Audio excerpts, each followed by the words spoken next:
예수 이름으로 환영하고 축복합니다. 여러분 축복합니다. 누가 축복하셔야 될까요? 하나님께서 축복하셔야 됩니다. 그 어느 누구보다도 여러분을 축복하고 싶으신 분이 누구시냐 그러면 하나님이십니다. 그 근거가 무엇이냐 그러면 말씀이에요. 아담과 하와를 하나님의 형상으로 지으시고 가장 먼저 하셨던 일이 축복하시는 일이십니다. 아브라함을 부르셨습니다. 아브라함에게 약속을 하시면서 가장 먼저 약속하셨던 게 바로 복의 근원이 되는 것이었습니다. 여러분 힘들고 고통의 시간을 보내신다 그러면 가장 눈에 들어오는 성경 말씀이 있을 것입니다. 아마 많은 말씀들을 잊지 않으셔도 시편 말씀을 굉장히 많이 읽으셨을 거예요. 그런데 여러분 시편의 주제가 뭐라고 생각하십니까? 시편의 주제는 복입니다. 시편 1편이 바로 시편 모든 시편의 프롤로그, 서론이 되는 그런 주제입니다. 복 있는 자는. 그리고 예수께서 이 땅에 오셨을 때 가장 먼저 설교를 하셨던 그 주제를 여러분 아실 것입니다. 아마 하나님을 잘 알지 못하는 사람들도 그 주제를 아실 것입니다. 팔복이라고 말을 하고 있습니다. 그러면 창세기부터 요한계시록까지 흘러가는 주제의 단어가 뭐냐면 블레싱이에요. 그런데 세상 사람들과 말하는 복이 전혀 달라요. 이 복은 돈을 많이 벌고 자녀들이 잘 되고 형통의 복을 포함할까요? 물론 그것도 포함을 하겠지만 그것을 더 뛰어넘는 복이에요. 어떤 복일까요? 살아계신 하나님이 여러분 한 분 한 분과 저와 늘 함께 계시는 그 복이더라는 것입니다. 그러면 하나를 참고를 예를 들어보도록 하겠습니다. 시편 1편은 개인에게 주시는 복에 대한 이야기입니다. 복 있는 자는 시냇가에 심은 나무라고 말씀을 하십니다. 그러면 시편 2편은 공동체에 주시는 복입니다. 가정이나 교회, 내게 구하라, 열방을 유업으로 주리라고 말씀을 하십니다. 여러분, 시편 2편에 나오는 이 복과 예수 그리스도가 성천하시기 전에 말씀하셨던 지상 사명과 연관이 있습니다. 땅끝까지 이르러 내 증인이 되리라는 말씀이 바로 시편 2편에서 흘러나오는 복입니다. 그런데요, 시편 3편부터 들여다보면 주여 나의 대적이 어찌 이리 많은지요. 뭐라고요? 복 있는 자인데 사방의 대적이고 계속 어려움이 흘러가고 있는 모습이 시편에서 보여지고 있더라는 것입니다. 그럼 이것이 어떻게 복일까? 아무도 환난을 좋아하는 사람이 없을 것입니다. 고난과 고통을 좋아하는 사람은 아무도 없을 것입니다. 그런데 무엇이냐? 이 시간을 통해서 귀로 들었던 하나님을 눈으로 보고 지식으로 알았던 하나님을 내 삶에서 깊이 경험하게 되면서 맞죠? 죽지 않고 살게 되며 하나님이 보호하시며 하나님께서 함께 하시는 곳이 가장 안전하구나. 시편의 저자가 노래하고 있는 것이 사방을 다 돌아보냐도 피난처가 없고 피할 바위가 없는데 딱 한 곳이 있는데 바로 여호와의 날개 그늘 아래. 그곳만큼 안전한 곳이 없으며 아무리 세상에 어떤 사람이 귀인을 만나도 할지라도 하나님께서 자신을 이끌어주지 않으면 아무 의미가 없다는 것을 시편 저자는 배우고 있는데 그게 뭐라고요? 복이더라는 거예요. 시편이 계속합니다. 시편 73편을 보면 클라이맥스입니다. 거기서 아삽, 레이지파의 사람입니다. 아삽이 시험에 드는 장면이 나오는데 하나님, 어찌하여 하나님을 알지 못하는 사람은 저렇게 사방에 편안할 수 있을까요? 어떻게 의인은 저렇게 고난이 많은데 하나님 모르는 악인은 저렇게 형통의 복을 누릴 수 있을까요? 아삽이 시편 73편의 시험을 들면서 노래를 하는데 답을 찾습니다. 어디에서 답을 찾냐 그러면 내가 성소에 들어갈 때야 내가 깨달았노라. 무슨 말일까요? 이 세상에서 많은 갈등과 고민을 하고 나왔는데 하나님의 존전 앞에 갔더니 거기서 인생의 모든 답이 보이는데 다른 축복보다는 하나님이 동행하더라는 축복, 함께 하시는 그 축복을 아삽이 깨닫더라는 것입니다. 여러분, 이 시간에 이 땅에서 잘 되는 것도 중요해요. 그런데 더 중요한 복이 무엇이냐 그러면 하나님을 알아나가는 복. 맞아. 오늘 내가 어떤 문제가 있더라도 하나님이 다 알고 계시지, 다 듣고 계시지, 보고 계시지. 내게는 답이 없을지라도 하나님께서는 답이 있어. 오늘 이러시면서 기도하시는 가운데 거기서 일어나시고 말씀 붙잡고 기도하며 일어나시면 되는 거예요. 누가 보이는 거예요? 더 이상 문제가 보이지 않고 살아계신 하나님이 보여지는 거예요. 거기서 부활하신 예수로서 보여지는 거예요. 성소에 가서 무슨 답을 찾습니까? 악인들이 알지 못하는, 세상 사람들이 알지 못하는 복을 깨닫는데 나는 하나님이 함께 계시는 복을 누리지. 그러면서 시편 뒤로 가면서 고난과 환난이 꺾이게 돼요. 시편 130편 1호 가면 더 이상 고난이 아니라 할렐루야 할렐루야 송축하라 찬양하라. 왜 그럴까요? 예수 그리스도의 이름을 붙잡고 하나님의 이름을 붙잡고 그 시간을 지나간 사람들은 끝까지 고난의 시간을 허락지 않았어요. 사랑하는 자녀에게 하나님께서 형통의 복과 또 이 땅에 누리는 복도 하나님께서 같이 허락하시더라고요. 그런데요, 진정으로 이 시간을 하나님과 지난 사람들의 고백은 달라요. 문제가 열리고 풀리고 응답이 되더라도 하나님, 주님은 신실하셔서 제가 부르짖는 거 다 응답하셨어요. 아니요, 오히려 더 좋게 응답하셨어요. 그런데 저는 이것만 응답이시면 저는 살겠노라고 기도했는데 이게 아니에요. 더 큰 복이 있네요. 어떻게 나 같은 죄인에게 이런 응답을 주시고 나 같은 사람에게 함께 하신 이 복, 은혜를 주시죠? 하나님, 내가 뭐라고 인자가 무엇이간데 주님 이토록이나 하나님이 크고 놀라운 계획을 가지고 계십니까? 그게 바로 하나님과 저만 아는 하늘의 비밀이더라고요. 여러분의 인생 가운데 하나님께서 부어주시는 하늘의 놀라운 복들이 정말 함께 하시기를 예수 이름으로 축복합니다. 두 번째입니다, 여러분. 회개 기도를 많이 하십니까? 교회에 앉자마자 가셔서 기도하시면서 이 죽을 죄인을, 그리고 일주일 동안 세상에서 살고 왔는 이 죄인을 용서해 주시옵시고, 그리고 제가 이웃에게 사랑하지 못했던 거, 품지 못했던 걸 용서해 주시옵시고, 어떤 분들은 그렇게 기도하시고, 하나님, 이번 주 제가 그렇게 드라마를 안 본다고 그랬는데 드라마만 씩 보다 왔습니다. 그렇게 하시는 분이 계시고, 또 어떤 분들은 하나님, 제가 쇼핑몰에 가 살다가 또 모처럼 이렇게 왔는데 너무 죄송합니다. 그렇게 보면 각자의 회개 기도에 보면 하나님 앞에 내놓는 부분들이 있습니다. 그것도 회개일 것입니다. 근데 여러분, 회개는요, 내가 말을 이렇게 했어요, 행동을 이렇게 했어요, 삶을 이렇게 살았어요, 그 부분에 대해서도 성령께서 인도하시면 회개가 필요하지만 가장 큰 회개는 하나님을 깊이 사랑하지 못하는 거예요. 내가 하나님을 진정으로 사랑하지 못했고 내 마음으로 온전하게 드리지 못하는 것을, 그것을 돌이키는 것이 바로 회개예요. 말과 행동, 삶은 그 안에 다 포함이 돼요. 하나님, 그 어떤 일을 하는데 내 마음을 어느 정도 드렸을까? 내가 하나님을 어느 정도 사랑할까? 그런데요, 주님께서 기뻐하시는 회개는, 성에서 인도하시는 회개는 회개하는데 기쁨이 있어요. 왜 그럴까요? 여러분 마찬가지 아니세요? 어떨 때 아들과 딸이 엄마, 아빠 마음을 아프게 하는데 그냥 와서 엄마 사랑해요, 아빠 너무너무 미안해요, 나 때문에 마음고생 많았죠. 그때 다른 말 필요 없어요. 꼭 안아주고 싶지 않던가요? 어떻게 부모가 감당을 못해서 눈물이 뚝뚝뚝 떨어지지 않던가요? 우리 하나님 마음이 그렇더라는 거예요. 자녀들이 무슨 큰 선물을 들고 들어와서 그러는 것이 아니라 아빠 미안해요, 엄마 사랑해요, 그 말 한마디에 마음이 느껴지니까 부모는 그날 모든 피곤함과 모든 고난, 고통들이 다 잊어져 버리는 거예요. 그거예요. 그게 바로 회개의 비밀이에요.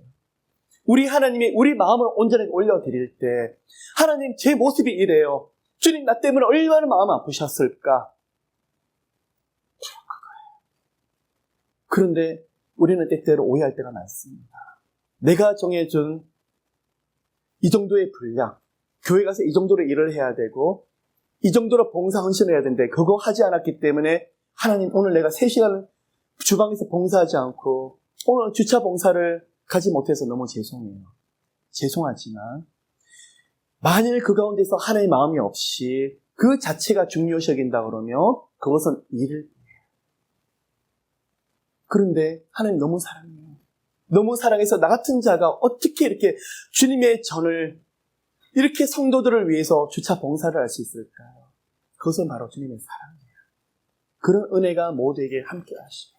그래서 여러분, 올해는 2018년도는 예수 그리스도를 더 깊이 사랑하는 여러분 모두가 되시기를 축복합니다.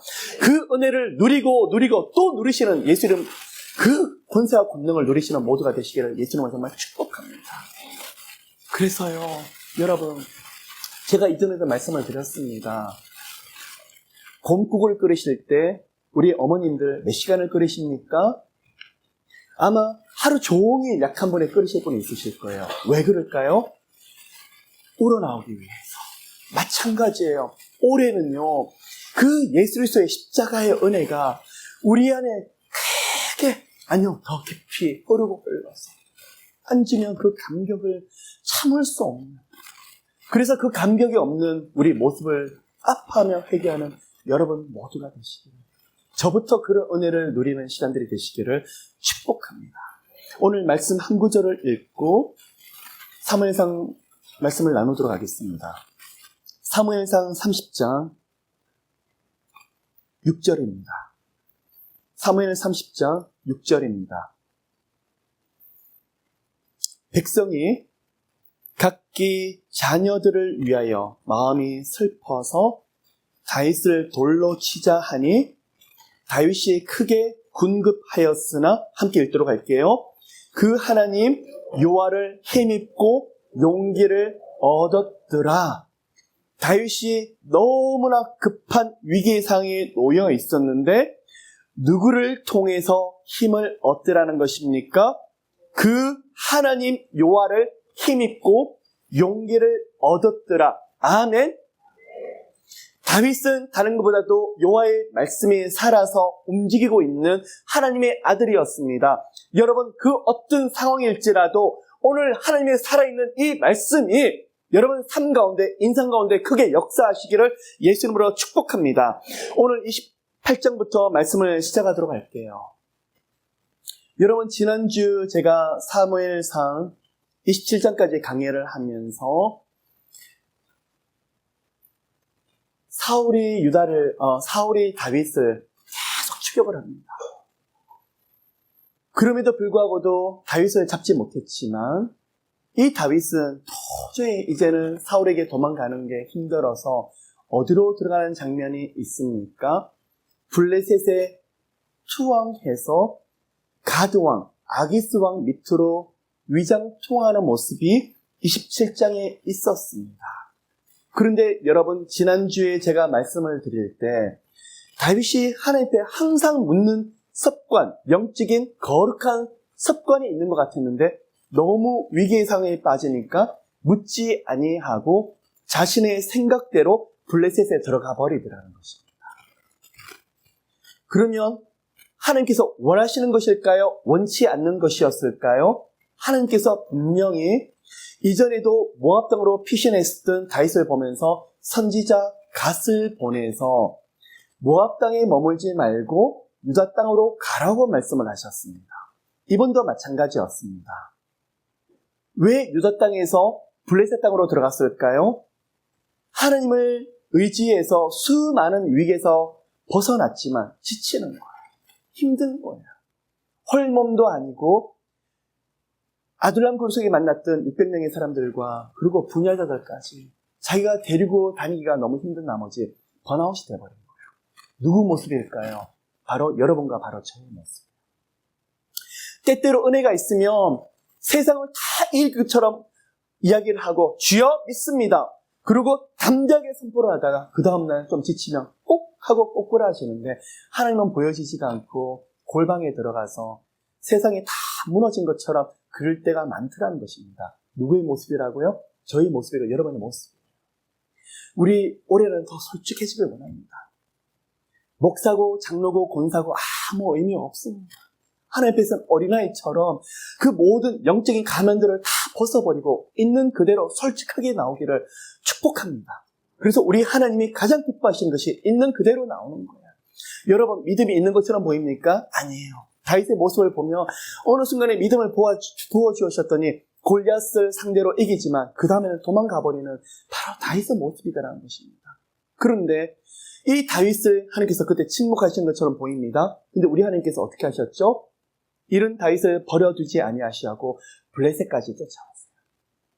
그 당시는 몰라요. 아기스 왕이 다윗의 온 것을 보고 너무 기쁜 나머지 잘 왔다. 그리고 내게 이제 큰 힘이 되고 용병으로 왔으니까 앞으로는 다윗을 내 부하로 그리고 자신의 군대 대장으로 둬야 되겠다고 아기스 왕은 그렇게 생각했었습니다.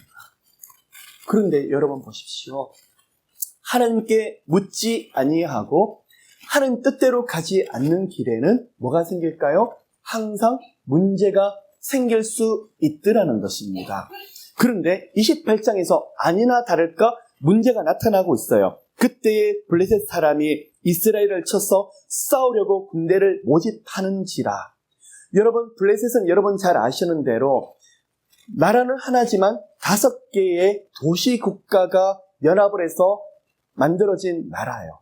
그런데 이 블레셋의 5개의 나라 중에 한 가지가 바로 가드 왕, 그리고 그 왕이 아기스 왕인데 이 블레셋이 힘을 합쳐서 누구를 대항하기 위해서 나가더라는 것입니까?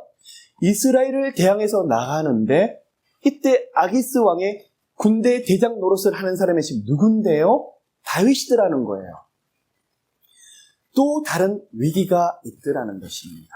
그러면 28장은 2가지 스토리가 지금 나오고 있더라는 거예요. 어느 날 블레셋에서 본인은 가드가 아니라 거기서 좀 벗어난 시골, 시글락에서 머물기를 원하고 이곳에서는 우리가 좀 편하게 살게 됐고 블레셋 왕과 적당히 거리를 두고 하나님께서 그 다음 일을 하실 때까지 여기를 머물자 그랬는데 생각지 못했던 위기가 발생이 되고 있는 게 바로 27장에 나타나는 스토리라인이더라는 거예요. 무슨 일이죠? 블레셋이 이스라엘을 상대로 전쟁을 시작하고 있더라는 것입니다. 그리고 28장 3절부터 들여다보면 이 전쟁을 하기 위해서 이 전쟁의 이름이 길보아 전쟁이라고 말합니다. 그러면 사울이 죽기 바로 직전에 있었던 마지막 전쟁이 바로 길보아 전쟁이었습니다. 그러면 이전에 있었던 전쟁이 뭐냐 그러면 엘라 전쟁이라고 해서 여러분 잘 아시는 대로 다윗이 골리앗을 쓰러뜨리는 것이 바로 엘라 전쟁이었고 그 다음에 대대적으로 일어났던 전쟁이 지금 길보아 전쟁이더라는 거예요. 그러면 이들이 바로 골리앗으로 인해서 싸움에서 크게 패했던 것을 대대적으로 복수하기 위해서 전쟁을 일으키고 있는데 아이러니하게도 그 전쟁에서 이스라엘을 상대로 나가야 되는 운명에 처했던 사람이 누구더라는 거예요? 다윗이더라는 거예요. 근데 28장을 보면 또 하나의 스토리라인이 더 있더라는 거예요. 무슨 라인이냐 그러면 사무엘이 죽었어요. 그리고 길보아에 진치고 있다는 것을 이야기를 듣고 사울이 어떻게 하냐 그러면 군대를 보고 두려워서 그 마음이 크게 떨린지라. 그래서 사울이 하나님께 물어보려고 하지만 선지자도 말하지 아니하고 어떠한 하나님의 사람도 대답지 아니하고 우림과 둠빔으로 하나님 뜻을 물어봤지만 더 이상 말을 하지 않는 거예요. 왜 그럴까요? 온 마음을 다해서 하나님을 떠나버렸기 때문에. 그리고 사울의 죄 때문에 하나님이 더 이상 응답하지 않더라는 거예요. 그럼 28장의 내용이 무엇일까? 사울도 이전에 범죄를 했고 다윗도 하나님께 묻지 아니하고 실수로 지금 블레셋에 들어갔는데 한 사람은 구원을 얻고 한 사람을 버림을 당하더라는 거예요. 다시 정리를 할까요? 28장을 읽고 이런 스토리가 있었네가 아니라 하나님을 끝까지 경외했던 다윗, 그런데 수두룩한 실수로 넘어질 때가 있었고 어떨 때 믿음이 있었지만 어떨 때 믿음이 없어서 연약했지만 그 마음 중심에 하나님을 늘 품고 있었던 다윗은 하나님이 건지시더라는 거예요. 어디서요? 블레셋이 전쟁으로 나가는데 이 전쟁에서 나가지 못하도록 다윗을 건지시더라는 거예요. 왜요? 전쟁에 나가면 어떤 일이 있는데요?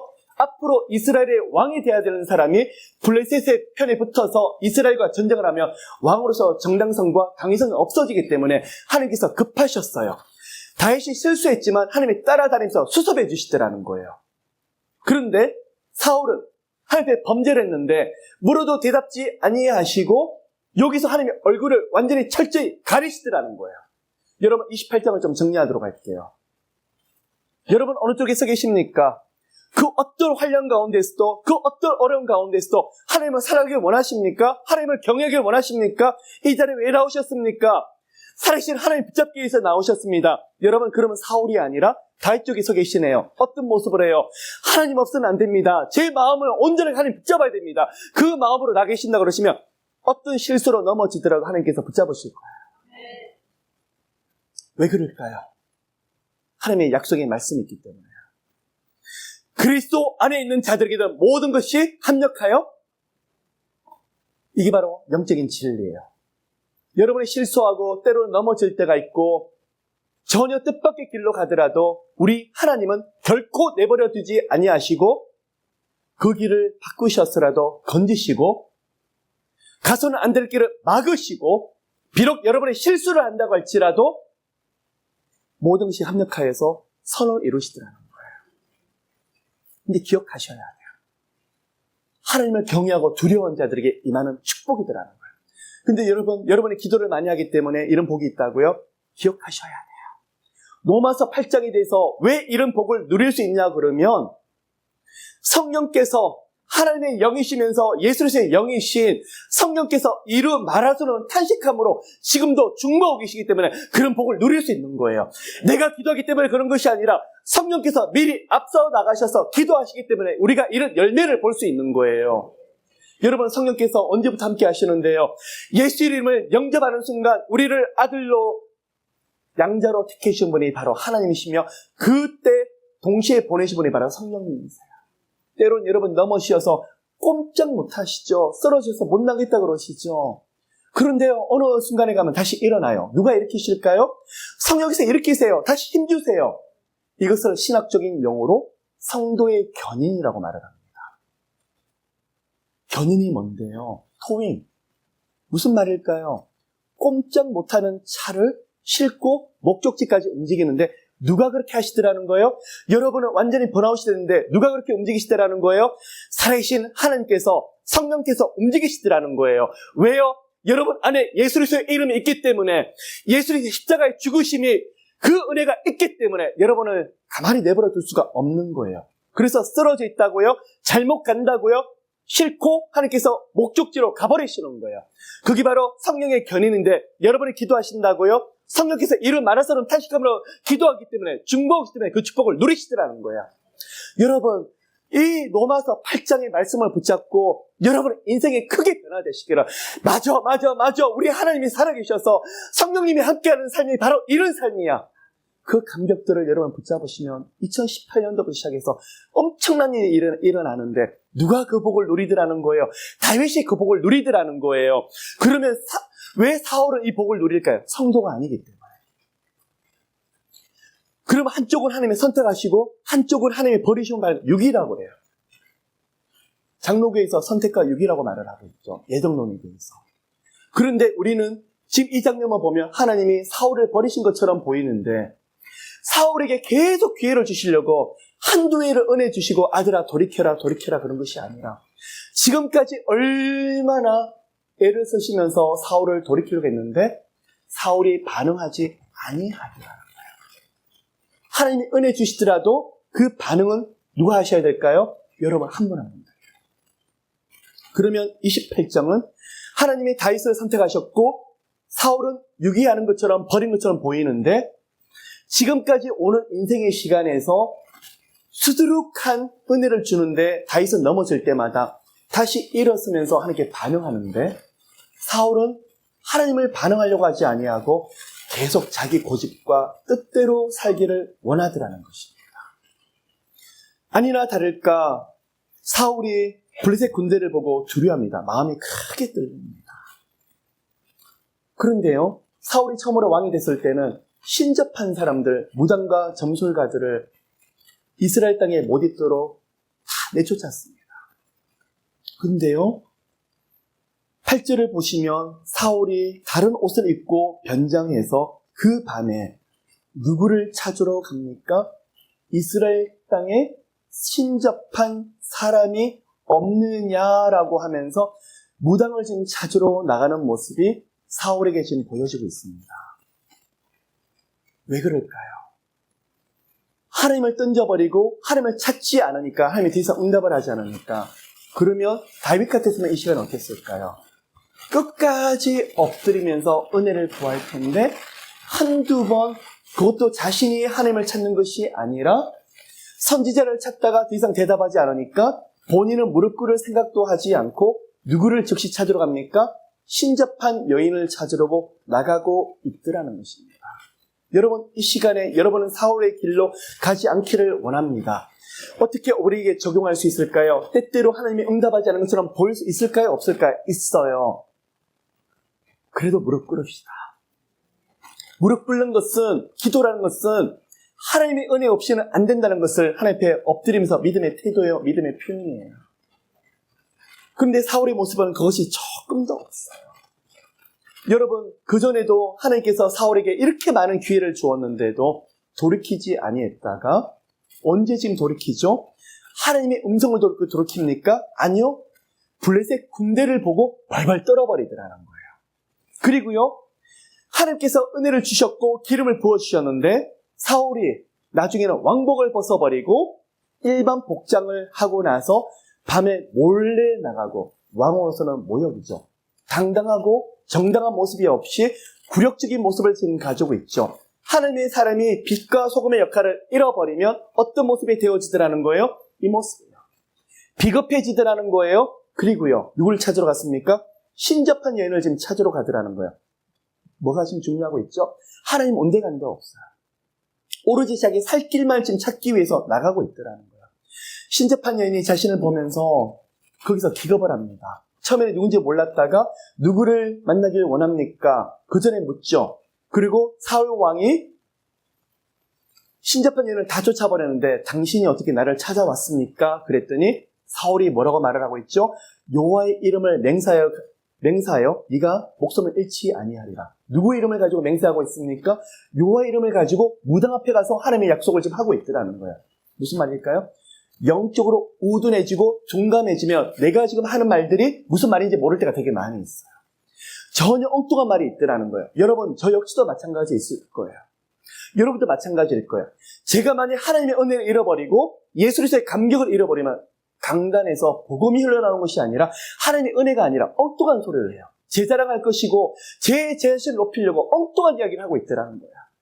그래서 은혜가 너무나 중요하더라는 거예요. 여러분, 만일 오늘 이 시간에 여러분 입술에서 하나님보다도 아들 자랑, 딸 자랑, 내가 이때까지 왕년에 뭘 했는 거, 그 자랑들 계속하고 세상적인 이야기를 한다 그러면 여러분 은혜가 없는 거예요. 교회 가서 아무리 어떤 포지션에 있더라도 죄송하지만 아무 의미가 없을 수 있어요. 지금 사울도 입술로는 하나님의 이름을 가지고 맹세하는데 누가 없는 거예요? 하나님이 없는 거예요. 영적으로 깨어있는 여러분 되시기를 예수님으로 축복합니다. 여러분, 하나님의 은혜가 넘치는 사람은요, 뭐가 보이냐 그러면 초점이 맞춰지게 돼요. 예수를 있어. 여러분, 오늘날 강단에서 정말 흘러넘쳐야 되는 말씀이 있어요. 다른 게 아니에요. 복음이에요. 예수 그리스도의 피를 신 복음이에요. 여러분, 제가 이 시간에 제 생명을 걸고 말씀을 드립니다. 예수님을 기도를 하면요, 능력이 나타나요. 인성이 변화되게 돼요. 예수님의 감격이 있는 곳에는요, 가정이 변화되게 돼요. 치유의 역사가 있어요. 진로 장례도 예수님으로 능력이 나타나게 된다니까요. 그런데 오늘날 그 능력을 못 보게 돼요. 왜 그렇죠? 크리스천 삶에 대해서 여러 가지 이야기가 나오고 너무나 많은 책들이 나오고 있고 너무나 많은 공부를 하는데 뭐가 없었어요? 예수는 생명이 없기 때문에요. 여러분, 지식이 아니에요. 신앙은 생명에 대한 이야기라니까요. 여러분 모두가 이 예수 그리스도의 생명이 임파테이션이 돼 있어서 깊이 새겨지는 여러분 모두가 되시기를 예수님으로 축복합니다.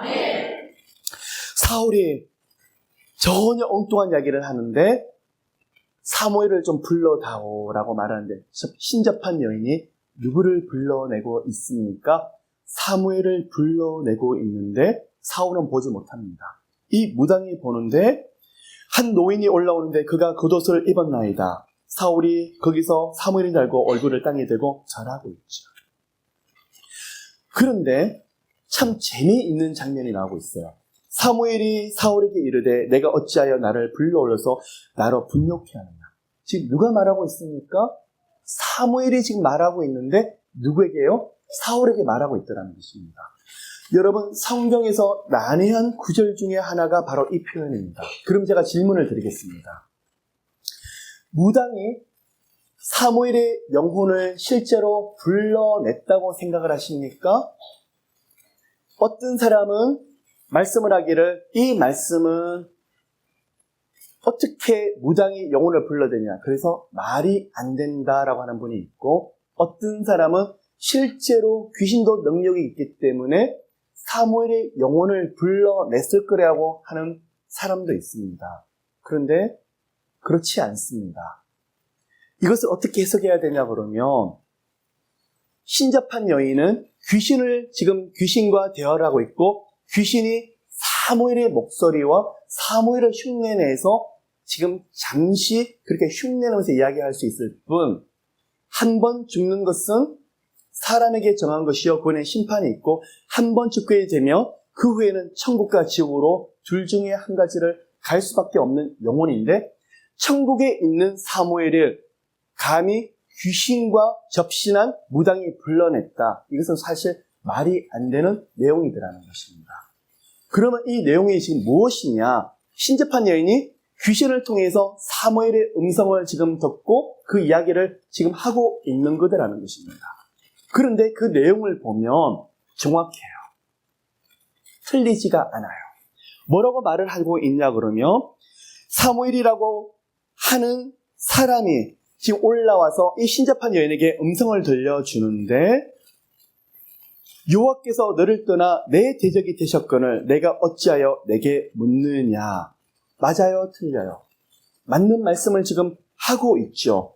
그리고 17절에서 말을 하기를 내게 행하사 나라를 내 손에서 떼어 내 이웃 다윗에게 주셨느냐. 이것도 맞는 이야기고, 뒤에서 보면 이 일들이 일어났던 이유 중에 한 가지가 아말렉 족속을 멸절시키지 아니하고 하나님께 순종하지 않기 때문에 하나님이 너를 떠났다 하는 말도 맞는 말이에요. 그러면 이것을 추론하건대 마귀도 하나님의 이름을 빙자해서 광명의 천사로 그 사람의 운명을 맞춰주고 그 사람에게 하나님의 뜻을 전하는 것처럼 말해줄 수 있을까요? 없을까요? 성경을 근거로 하면 있을 수 있더라는 거예요. 근데 중요한 게 있어요. 여러분, 저도 왜 이 말씀이 오늘 중요하냐 그러면, 제가 요즘 깜짝 놀라는 것들이 있어요. 하나님을 믿는다고 말을 하는데 1월 초에 바쁘게 가시는 곳이 있더라고요. 특별 새벽 기도를 마치고 만나시는 분들이 가끔씩 있더라고요. 그리고 올해의 운수가 어떻습니까? 운세가 어떻습니까? 여러분, 돌이키십시오. 누구에게 묻는 것입니까?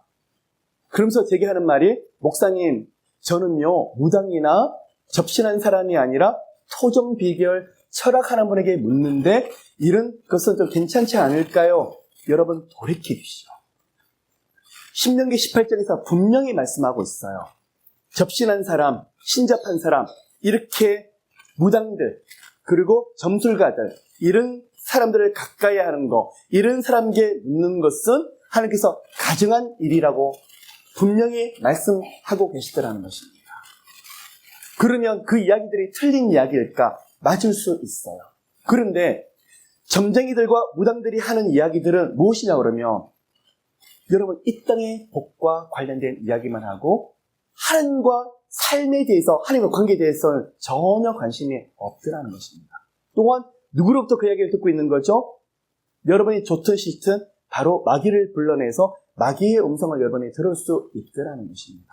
그런데 하나님께서는 신명기 18장에서 분명히 말씀하시기를 이것은 가증한 일이라고 말씀하고 있더라는 것입니다. 이 이야기를 다 듣고 20절에서 사울이 갑자기 땅에 온전히 엎드려집니다.